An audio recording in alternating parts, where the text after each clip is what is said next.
یہ بات پورے مدینے میں مشہور تھی، کیونکہ آقا علیہ الصلوۃ والسلام نے پہلے سے ہی حضرت امام علی مقام کی شہادت کی خبریں عطا فرمائی۔ ایک مرتبہ آقا علیہ الصلوۃ والسلام حضرت امام علی مقام امام حسین کو بچپن میں محبت کر رہے تھے۔ آقا علیہ الصلوۃ والسلام کے پاس سدرۃ المنتہا سے روح الامی تشریف لائے، حضرت جبریل امی تشریف لائے اور کہا یا رسول اللہ، یہ آپ کا نواسہ جس سے آپ اتنی محبت کرتے ہیں، آپ کی امت اسے شہید کر دے گی۔ حضرت جبریل امی نے ایک شیشی کے اندر کربلا کی مٹی دی اور آقا علیہ الصلوۃ والسلام نے وہ مٹی حضرت ام سلمہ ام المومنین حضرت ام سلمہ کو رکھوائی۔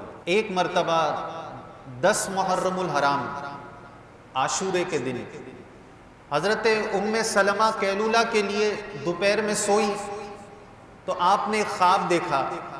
خواب میں دیکھتی ہیں کہ آقا علیہ الصلوۃ والسلام کی زلفیں مبارک بکھری ہوئی ہیں اور آقا علیہ الصلوۃ والسلام غم زدہ ہیں۔